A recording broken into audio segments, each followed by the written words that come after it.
bienvenue à tous. Pour ceux qui sont à leur première présentation avec nous, je veux prendre quelques instants pour partager ce que le bien-être du cancer veut dire. Le bien-être du cancer est défini comme une approche holistique de la personne entière pour les soutenir, peu importe où ils sont dans leurs étapes ou leur trajectoire de soins. C'est autant pour la personne qui vit avec le cancer ou que ça peut être avec un proche aidant de la personne qui vit avec le cancer. On cherche pour combler tous les besoins. Quand on parle on parle de besoins physiques, informationnels, comme notre session ce soir, psychologiques et émotionnels, sociaux, spirituels, pratiques et systématiques. Les recherches confirment que la nécessité de prendre en compte la personne entière a des effets bénéfiques sur la guérison et ou sur le cheminement au total.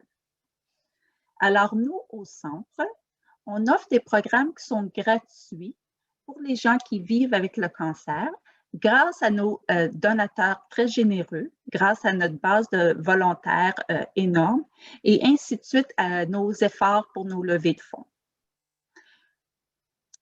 Le déroulement pour la soirée va être comme ci. Je vais vous présenter notre invité. Je vais lui poser des questions de style entrevue. Et puis, par la suite, demain, on pourra envoyer la présentation parce qu'on a une présentation aussi, mais je pense qu'avec les questions de style entrevue, on devrait être en mesure de répondre aux questions. Et puis, vous aurez l'opportunité à la fin de poser également vos questions à travers le chat ou le clavartage. Est-ce que ça vous va? Excellent. Donc, on espère que vous pouvez tirer des bénéfices de notre session ce soir. La session, c'est quels sont nos droits dans notre système de santé? Pour répondre à cette question, je vous présente notre invitée, Mme Lynne Robillard, qui est la commissaire aux plaintes et à la qualité des services des CIUS, soit les centres de santé et de services sociaux de l'Ouest de l'île. Mme Lynne Robillard occupe ce poste depuis les 9 dernières années. Auparavant, elle a occupé les postes de directrice en santé physique et directrice des services généraux. Depuis 2014, Mme Robillard fait aussi partie de l'équipe des visiteurs d'agrément du Canada. Ceci est une équipe qui partage une passion pour une amélioration continue de la qualité et des soins axés sur la personne, ainsi de permettre un accès de soins de qualité pour tous. Bref, Mme Robillard occupe le poste dans le domaine de la santé pour la majorité de sa carrière, avec un rôle de premier plan qui est une amélioration continuelle. Donc, merci et bienvenue, Mme Robillard. Alors, pour débuter, comment est-ce que le système de santé est-il séparé? Alors, nous avons 5 grandes missions de santé et de services sociaux dans notre CIUS. Et l'acronyme CIUS se veut pour Centre intégré univers de santé et de services sociaux de l'Ouest de l'île de Montréal. Et les 5 grandes missions de santé et de services sociaux sous cette grande organisation se découpent ainsi. Donc, nous avons les CLSC, qui sont principalement des soins offerts dans la communauté ou au domicile des gens. Et le CLSC se veut pour Centre de local de services communautaires. Nous avons des missions de centres hospitaliers. Donc, dans l'organisation du CIUS de l'Ouest de l'île de Montréal, auquel moi je suis commissaire, nous avons l'hôpital général du Lakeshore, l'hôpital La Salle, le centre hospitalier St. Mary's et l'Institut universitaire de santé mentale Douglas. C'est un centre hospitalier de soins psychiatriques. Nous avons des centres d'hébergement de soins de longue durée à l'intérieur du CIUS de l'Ouest de l'île de Montréal. Nous en avons 8. Et puis, nous avons la présentation qui vous sera envoyée. Vous pourrez avoir toutes les 8 CHSLD du CIUS. Nous avons aussi un centre de réadaptation de l'Ouest de l'île de Montréal. C'est principalement des services offerts pour la clientèle à déficience intellectuelle, troubles du spectre de l'autisme. Et nous avons le centre de protection de l'enfance et de la jeunesse de la famille Batcha. Donc, c'est pour plutôt les enfants anglophones de Montréal et même à l'extérieur de Montréal.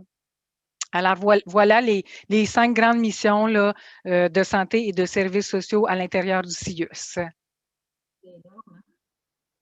C'est quoi le rôle de la commissaire de plainte auprès de ceci? Alors, le rôle de la commissaire, elle occupe une fonction à obligation légale dans la loi sur les services de santé et les services sociaux et elle doit promouvoir des services de qualité. Elle doit également s'assurer que les droits des usagers qui reçoivent des services dans toutes ces missions d'installation-là dont on a nommé précédemment sont respectés. Elle doit recevoir, évidemment, et examiner toute plainte ou tout dossier d'assistance. Alors, parce que ce n'est pas seulement des plaintes qu'on reçoit parfois, on aide les usagers à naviguer dans le réseau de la santé. On aide les usagers qui ont des insatisfactions à résoudre leur insatisfaction. Donc, ça ne se veut pas toujours des plaintes formelles. Donc, on appelle ça des dossiers d'assistance. Et puis, évidemment, lorsque, suite à l'examen d'une plainte, on identifie qu'il y a eu des lacunes à l'intérieur de l'organisation, on émet des recommandations pour améliorer la qualité des soins et des services. La loi nous permet également d'intervenir lorsqu'on s'aperçoit que la sécurité des usagers qui reçoivent des soins et services est compromise ou que leurs droits sont lésés. Et puis, évidemment, on se doit de promouvoir le code d'éthique de l'établissement et le régime d'examen des plaintes. Donc, tantôt, vous avez mentionné qu'on a des droits. C'est quoi nos droits fondamentaux? Alors, les usagers qui reçoivent des soins et services dans le réseau ont principalement 15 droits. Ils sont évidemment dans la loi qui régit l'offre de services. Donc, l'usager a le droit d'être informé sur les services existants et la façon de les obtenir. Je vais en nommer quelques-uns. Si je les nomme les 15, ça va peut-être être un peu trop long, mais on pourra vous les faire parvenir si les participants le souhaitent et puis ils pourront en prendre connaissance. Alors, entre autres, ils ont le droit de recevoir des services adéquats sur le plan scientifique, humain et social, avec continuité et de façon personnalisée et sécuritaire. Ils ont le droit de choisir le professionnel ou l'établissement dont ils veulent recevoir leurs services. Ils ont le droit de recevoir des soins en cas d'urgence. Ils ont le droit de recevoir des soins et des services en français ou en anglais, dans la langue de leur choix. Lorsque l'établissement est désigné établissement bilingue, comme le CIUS de l'Ouest de l'île de Montréal. Et puis, il y en a plusieurs autres. Vous en énumérez 4-5. Donc, c'est le genre de droit, le droit à la confidentialité, le droit d'être accompagné qu'ils ont dans la loi. Et nous, on doit s'assurer que ces droits-là sont respectés.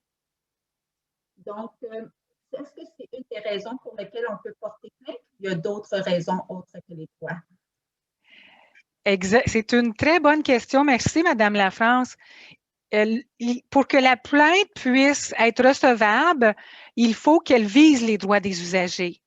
Si elle ne vise pas les droits des usagers, elle n'est pas recevable. C'est un des critères qu'on examine avant de pouvoir recevoir la plainte. Et puis, avant de poser une plainte auprès du commissaire, est-ce qu'il y a des étapes que l'usager devrait franchir avant?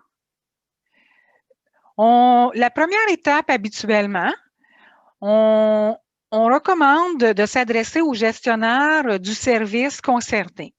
Parce que souvent, le gestionnaire du service concerné est l'expert de son service et peut facilement résoudre l'insatisfaction ou la préoccupation de l'usager.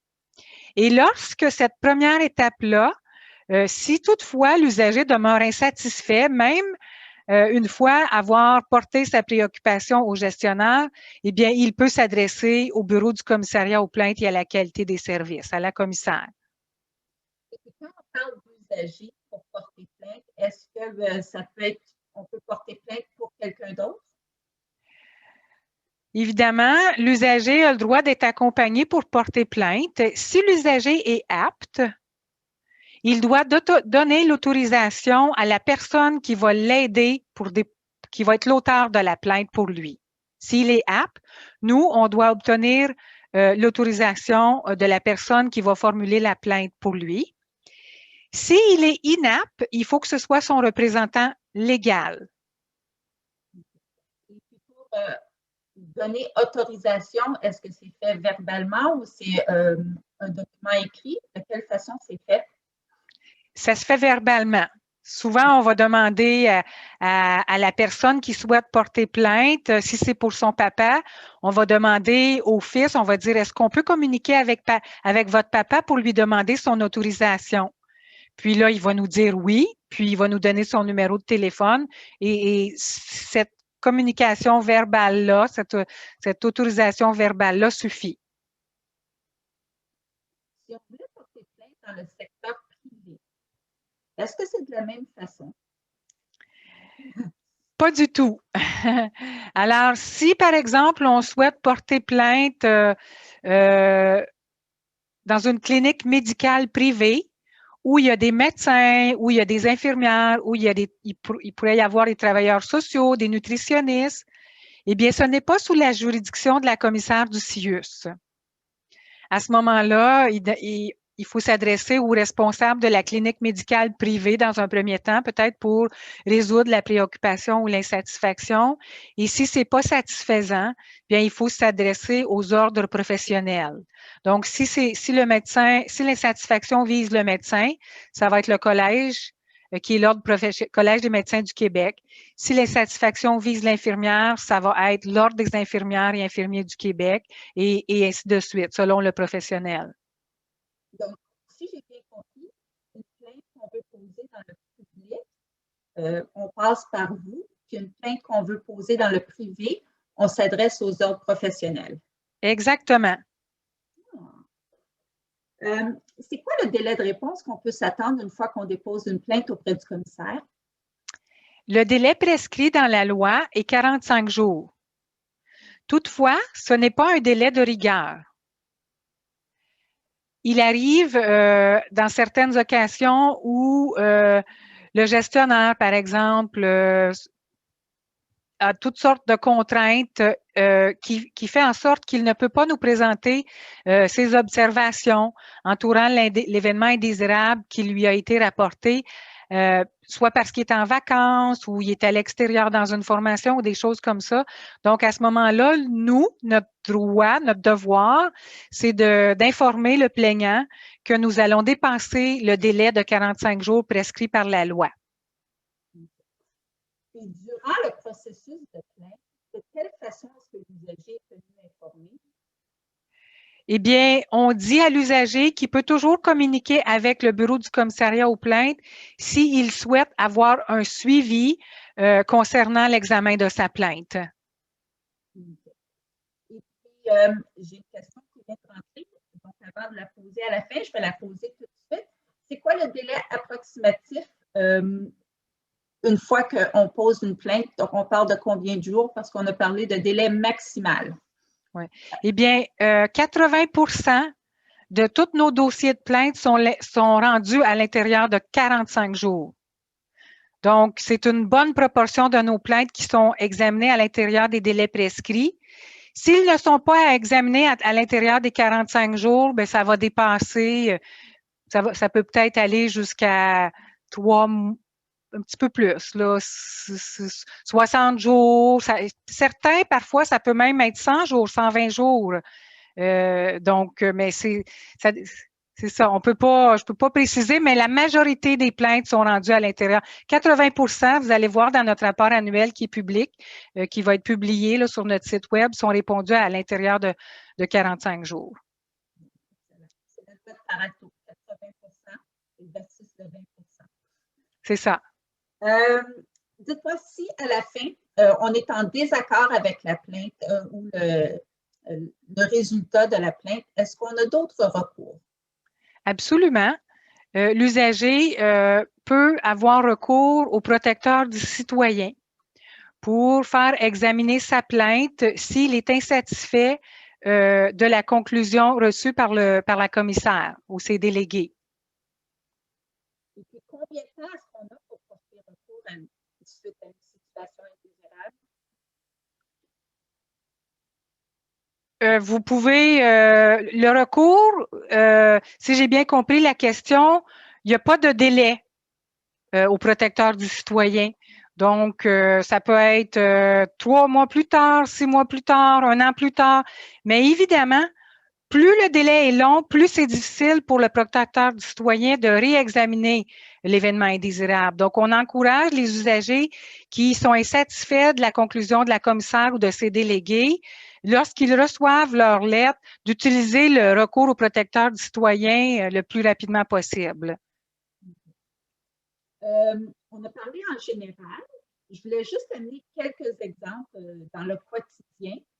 Un des premiers exemples que je voulais amener, c'est si j'étais en désaccord avec mon médecin ou mon oncologue suite à demander une deuxième opinion, ça serait quoi mes recours? Alors, dans un premier temps, ce que l'usager pourrait faire, s'il est confortable, c'est de demander à son oncologue d'avoir une deuxième opinion d'un de ses collègues. S'il refuse, alors il pourrait demander à son oncologue de parler à son chef de département. Si son oncologue refuse, bien sûr, s'il est confortable avec ces questions. Et puis, sinon, il peut toujours demander l'aide du commissariat aux plaintes et à la qualité des services dans cette situation. Parce que dans la loi, c'est un de ses droits d'avoir une seconde opinion lorsqu'il a perdu confiance envers son oncologue, son médecin oncologue. Merci. Advenant une autre situation, si des nouveaux symptômes surviennent et puis qui sont discutés avec un médecin et un oncologue et le médecin ou l'oncologue ne semble pas écouter le patient de c'est quoi ces nouveaux symptômes, de quelle façon il pourrait procéder? Alors, il pourrait demander, dans un premier temps, une rencontre avec son oncologue et le gestionnaire du service. Il peut être accompagné d'un représentant de sa famille pour discuter de cette situation qui le préoccupe. Et puis souvent, parfois, vous savez, la communication, c'est un défi dans plusieurs des situations. Donc, parfois, il peut y avoir eu un malentendu, parfois, il peut y avoir eu toutes sortes de perceptions dans la communication. Donc, dans un premier temps, ce qu'on propose, c'est une rencontre pour valider est-ce que vraiment il a omis d'entendre mes symptômes, l'oncologue, ou est-ce que j'ai été claire? Et puis, en ayant le gestionnaire des soins et services là, ou peut-être même une professionnelle, ça peut être la travailleuse sociale s'il souhaite, ou l'infirmière, une infirmière en qui il a confiance. Et puis, dans certaines situations, il pourrait demander aussi un membre du commissariat, le membre du commissariat ou le délégué au commissariat, évidemment, est impartial, ne sera pas là pour prendre pour l'une ou l'autre des parties, mais sera là comme observateur. Et puis, cette première rencontre-là, souvent, eh bien, permet aux patients de voir si le médecin serait négligent dans sa pratique, puis de voir, de clarifier là, cette situation. J'imagine que ça pourrait être le même processus si l'oncologue décide d'arrêter les traitements et qu'on est en désaccord avec ceci? Tout à fait, exactement. Si on est en désaccord avec le plan de traitement que l'oncologue nous prescrit, vous dites juste, Madame Lafrance, c'est le même processus dans un premier temps. On sollicite une rencontre en personne, préférablement, là, avec les règles sanitaires de la COVID, évidemment, dans le contexte actuel. Puis, on discute de cette situation. On soulève nos préoccupations concernant le plan de traitement. Et si on n'arrive pas à un terrain d'entente, le bureau du commissariat est toujours là pour vous aider. Ce serait quoi un exemple ou des exemples des plaintes les plus souvent déposées auprès de votre bureau? Eh bien, les plus souvent déposés, habituellement, on en a, ce qui revient le plus fréquemment, c'est soit au niveau des soins et services. Puis, bon, on en a, parfois c'est au congé de l'usager, si on parle d'un centre hospitalier. Donc, un patient peut-être qui a un cancer a subi une chirurgie et puis lors de son congé, il y a un manque de communication, on communique pas avec la famille ou pour planifier un congé correctement, puis il y a un manque de suivi au médecin de famille qui est fait ou on omet de prescrire certaines informations concernant des rendez-vous de suivi ou des choses comme ça. Donc, nous, on peut examiner ce genre de situation. Parfois aussi, c'est lors d'un service dans nos urgences. Vous savez, les urgences, c'est la porte d'entrée du système. Et puis, parfois, les urgences sont engorgées et le patient qui peut avoir un cancer, bien, peut se retrouver parfois parmi d'autres usagers, puis ses droits peuvent être lésés. Donc, on a parfois des plaintes de ce style aussi. Dites-moi, dans la dernière année, avec notre dernière réalité, est-ce que vous avez découvert d'autres façons, de d'autres réalités qui sont survenues qui n'existaient pas avant? Je dirais que on a eu une baisse du nombre de plaintes. Cette année, on est en fin d'année financière, là, on se prépare à préparer le rapport annuel.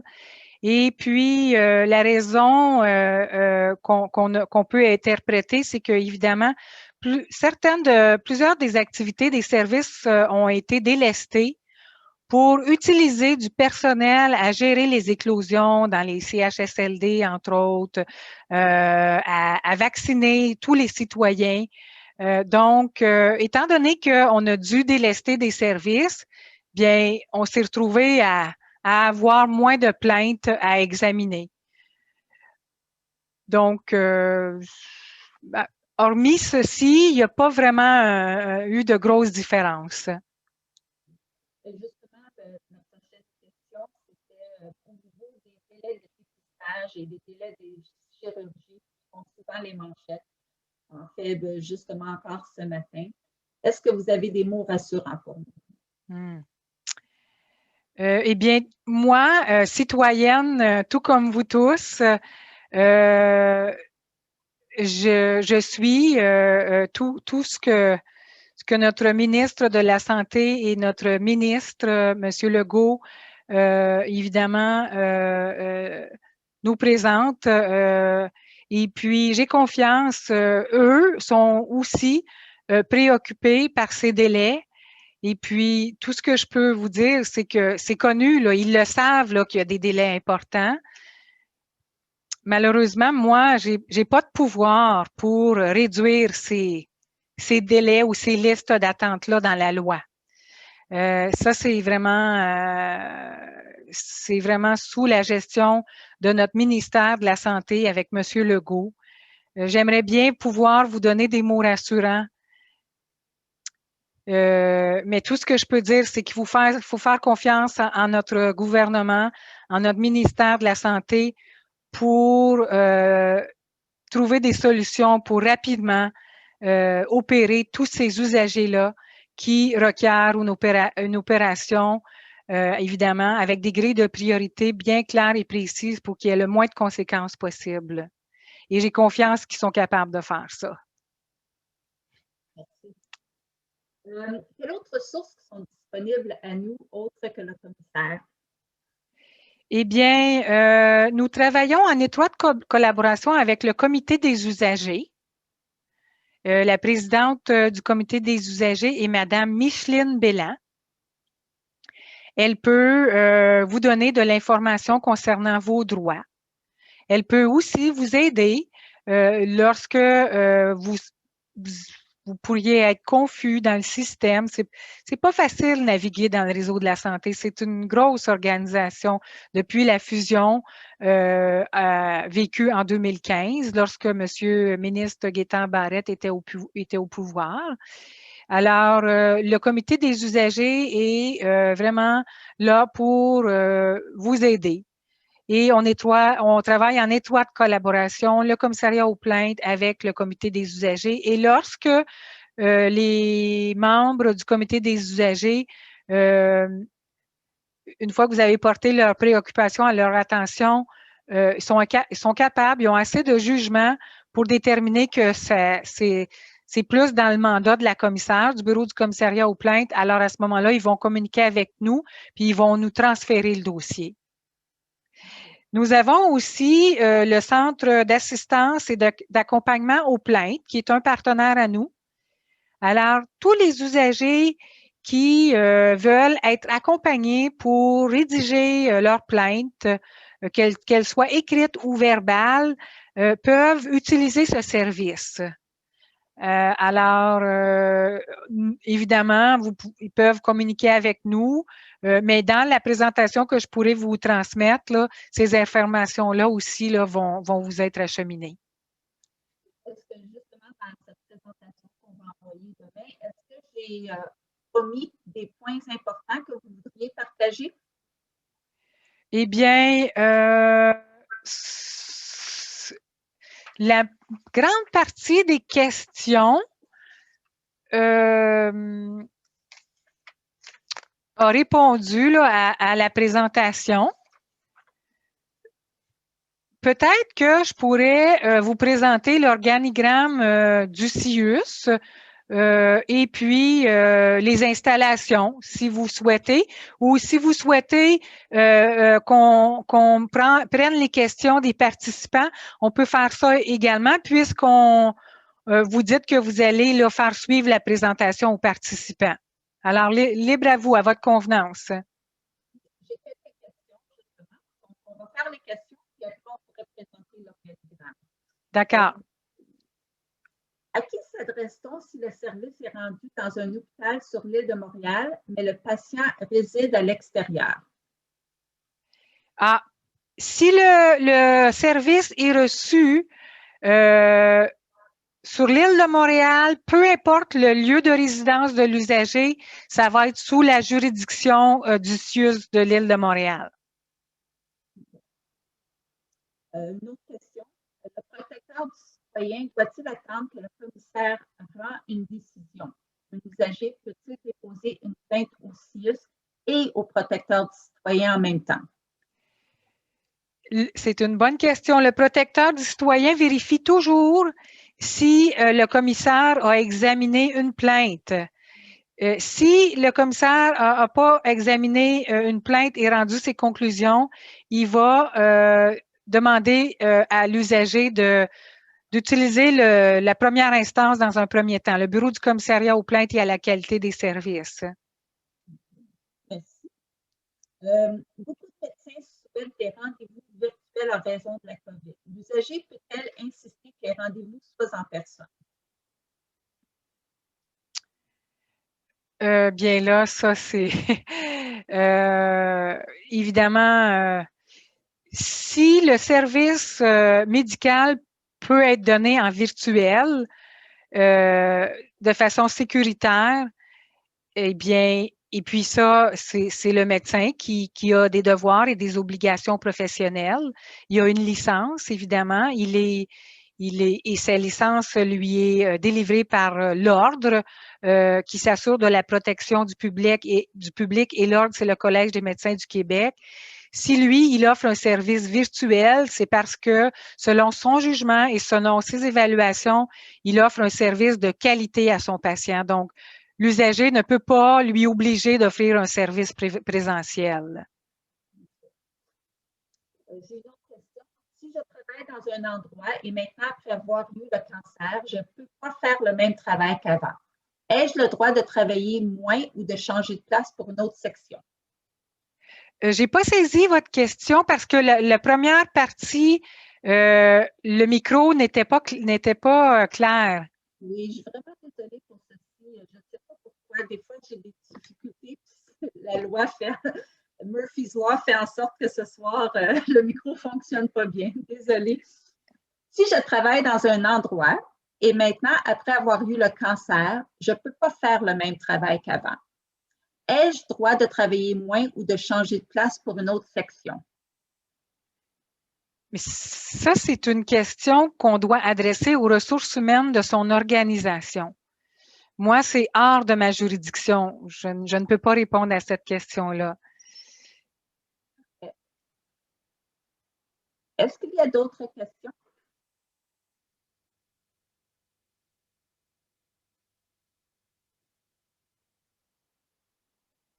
Non, pour l'instant, il n'y a rien d'autre qui est rentré. Alors, si vous aviez un conseil pour nous, Madame Le Robillard, quel serait votre conseil pour nous? Eh bien, moi, ça serait un conseil qui vise la communication et les relations interpersonnelles avec les professionnels avec qui les usagers font affaire. Eh bien, moi, je considère que c'est très important de s'assurer, lorsqu'on reçoit un soin et un service, de bien comprendre notre plan de traitement. Ne pas hésiter à poser des questions lorsqu'on a des doutes. Et puis, ne pas hésiter non plus à demander le nom de l'infirmière qui est responsable de nous ou du médecin qui est responsable de nous. Et lorsque vous avez une incertitude ou une incompréhension, ne pas hésiter de demander à ce que ce soit clarifié. Parce que souvent, tout est dans la communication et ce motif d'insatisfaction, tout à l'heure, vous m'avez demandé quel est votre plus gros volume de plaintes que vous recevez. Je vous ai parlé de certains exemples au niveau des soins et des services. Eh bien, les relations interpersonnelles fait partie de des trois catégories de motifs d'insatisfaction qu'on reçoit le plus souvent, le plus fréquemment. Et puis souvent, tout est dans la communication. Donc, assurez-vous là, de bien comprendre les soins et les services que vous allez recevoir, le plan de traitement qui va vous être prescrit. Et si vous ne comprenez pas, demandez des clarifications, demandez des rencontres avec les personnes responsables de vous et n'hésitez surtout pas, c'est dans vos droits. Est-ce qu'il y a un endroit où on peut les voir, autre que votre présentation, un endroit où on peut voir nos droits ou un site web?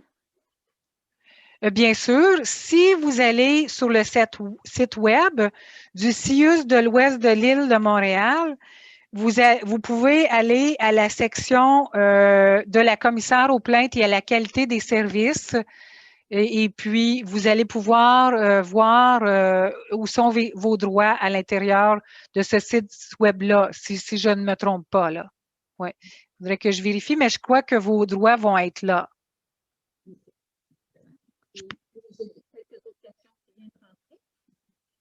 Pourquoi qu'un usager ne peut pas voir son chart sans passer par un processus de demande aux archives 30 jours plus tard?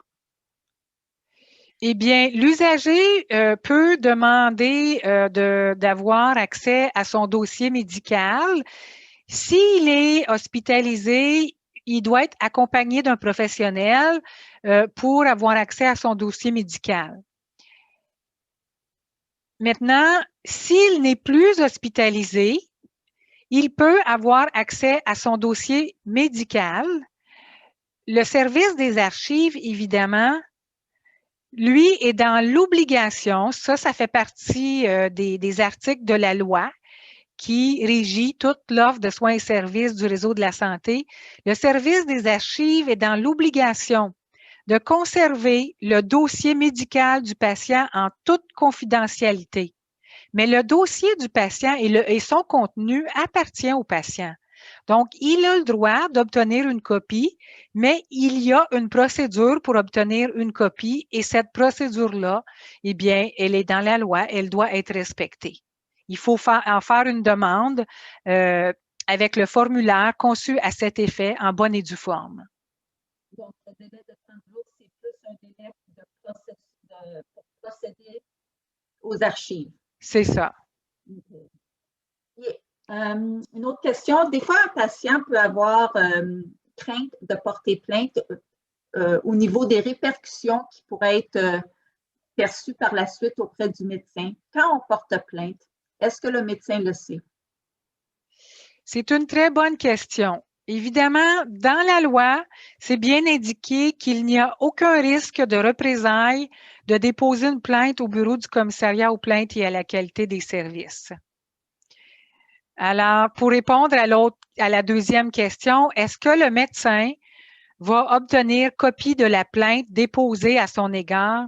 Eh bien, oui, parce qu'il doit donner sa version des faits. Et la plainte va lui être transmise par le médecin examinateur. Alors, lorsqu'on reçoit une plainte, évidemment, c'est la commissaire qui reçoit la plainte et lorsqu'elle lit la plainte, elle va communiquer avec l'usager qui fait la plainte et si elle voit qu'il y a des aspects médicaux à examiner, ça va être le médecin examinateur qui va examiner la plainte.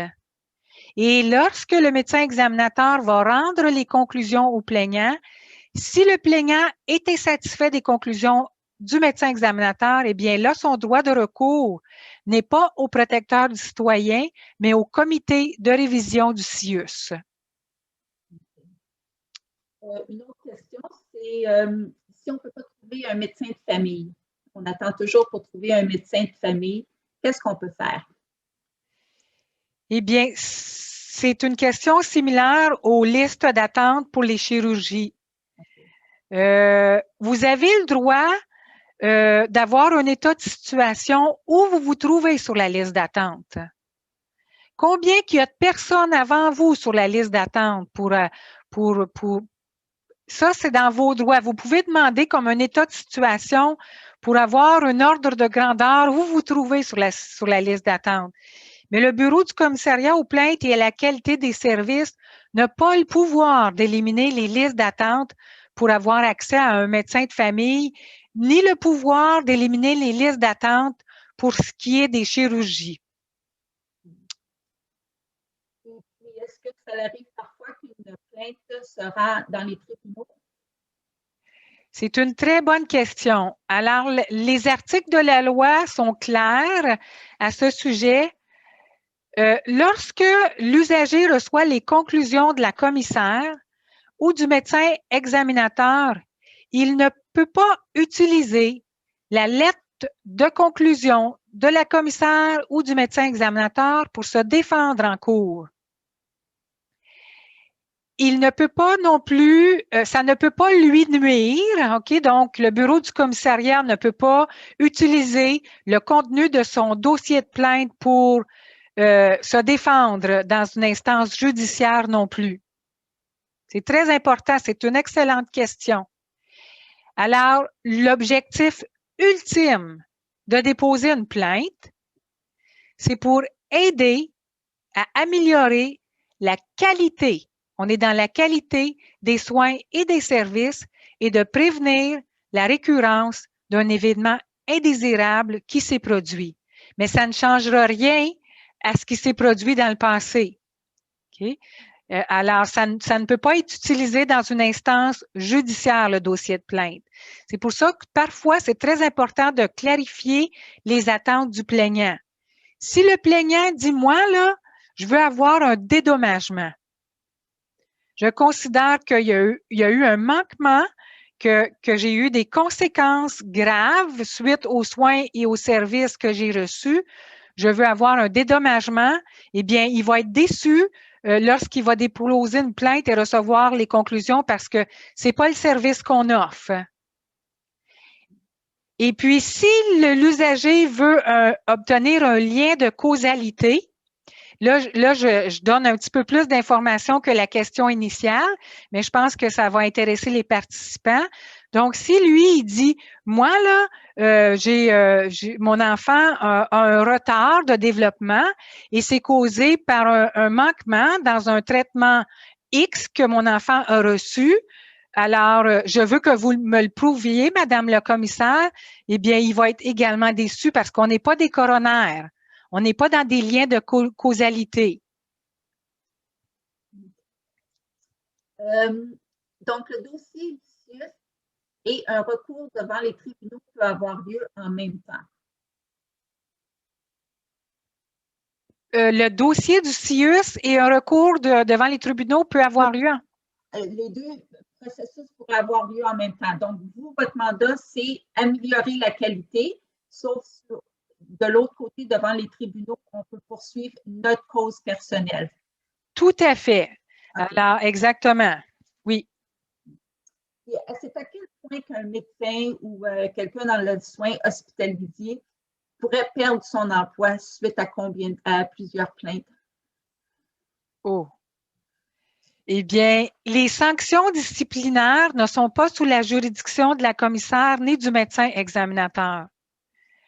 Alors, je ne peux pas donner de chiffres pour vous dire après tant d'années, les gens peuvent être congédiés. Là. Dans le réseau de la santé, évidemment, sauf les cadres, on fait affaire avec du personnel syndiqué. Et tout ce qui concerne les mesures disciplinaires, eh bien, c'est des gradations de sanctions. Et puis, pour ce qui est des médecins examinateurs, eh bien, c'est le comité, comité des médecins dentistes et professionnels qui est responsable de la qualité de l'AC. Et il y a un comité des mesures disciplinaires du conseil d'administration qui est constitué. Et c'est ce comité-là qui va émettre des sanctions disciplinaires à un médecin et puis que ça peut aller jusqu'à un congédiement, mais je n'ai pas de temps précis dans le temps pour vous dire combien de temps ça peut prendre. J'ai une autre question, c'est qu'on demandait à quel endroit on peut trouver nos droits fondamentaux. Dans la présentation qu'on va envoyer demain, il va y avoir le lien pour trouver nos droits fondamentaux?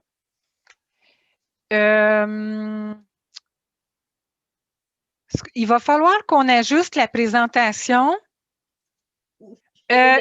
Oui, parce que ce que je vois dans l'avant-dernière l'avant-dernière acétate de la présentation, je vois là qu'il y a le lien, il y a l'adresse du commissariat, puis on va s'assurer qu'il y a le lien web. Et puis, cette présentation-là qui a été préparée est anglophone, hein, parce qu'on s'était basé sur la dernière présentation. Alors, si on souhaite en faire parvenir une en français à nos participants francophones, je vous demanderais de nous donner un petit peu plus de délai plutôt que de l'envoyer demain, de nous donner un petit temps pour qu'on puisse la traduire et de s'assurer que les participants puissent comme il faut avoir accès à tous les droits là, auxquels ils ont dans la loi. Est-ce que ça va être possible? Oui, définitivement. D'accord, je me mets une petite note. Merci. Je regarde. Est-ce qu'il y a autre question?